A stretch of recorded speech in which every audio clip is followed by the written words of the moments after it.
রাত ঠিক ১২টা বাজলেই রায়হানের ফোনে একটি অর্ডার আসে।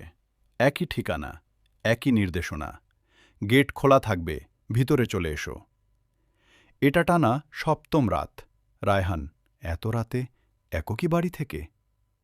শহরের একদম প্রান্তে সেই বাড়ি। দিনেও যেখানে কেউ যায় না, রাতে সেখানে দাঁড়িয়ে আছে রায়হান। গেট ঠেলে ঢোকার সাথে সাথে একটা ঠান্ডা বাতাস তাকে ঘিরে ধরে। লণ্ঠনের আলোয় বৃদ্ধা বসে আছেন। ভিতরে অন্ধকার, শুধু একটি লণ্ঠন জ্বলছে, আর তার পাশে বসে আছেন এক বৃদ্ধা। বৃদ্ধা, এসো বাবা, আমি তোমার অপেক্ষায় ছিলাম। রায়হান চুপচাপ খাবারের ব্যাগ এগিয়ে দেয়। বৃদ্ধা টাকা দেন, তারপর হালকা হাসেন। বৃদ্ধা, খুব শিগগিরই তুমি একটা লাল মোটর বাইক পাবে। রায়হান, আন্টি, আমার পুরনো বাইকটাই ঠিকমতো চলে না। বৃদ্ধা শুধু তাকিয়ে থাকেন। পরদিন দুপুরে ফোন আসে। কোম্পানির লাকি ড্রতে রায়হান জিতে গেছে একটি লাল মোটর বাইক। রায়হানের হাত কেঁপে ওঠে। বৃদ্ধা, আজ তোমার মা সুস্থ হবে। ডাক্তাররা যেখানে আশা ছেড়ে দিয়েছিল, সেখানে পরদিন রিপোর্ট স্বাভাবিক আসে।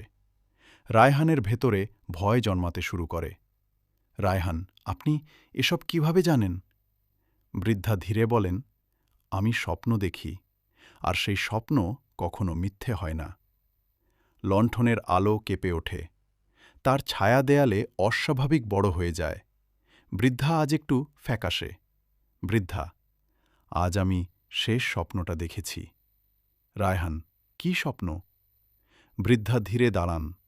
তার ছায়া পুরো দেয়াল ঢেকে ফেলে।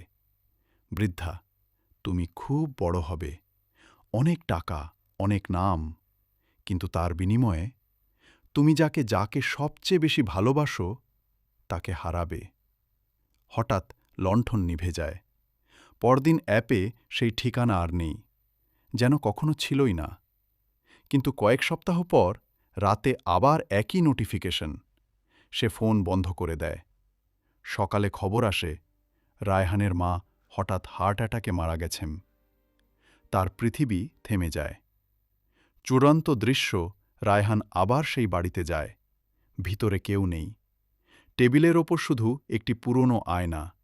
সে আয়নায় তাকায়। আয়নায় তার বদলে বৃদ্ধার মুখ। বৃদ্ধার কণ্ঠ, এবার তুমি স্বপ্ন দেখবে। ফোনে নতুন অর্ডার, অন্য একটি ঠিকানা। মধ্যরাত নামলেই এখন রায়হান স্বপ্ন দেখে, আর সেই স্বপ্নগুলো একে একে বাস্তব হয়। শহরের কোথাও আরেকজন ডেলিভারি বয় হয়তো এখনই একটি গেট ঠেলে ভেতরে ঢুকছে।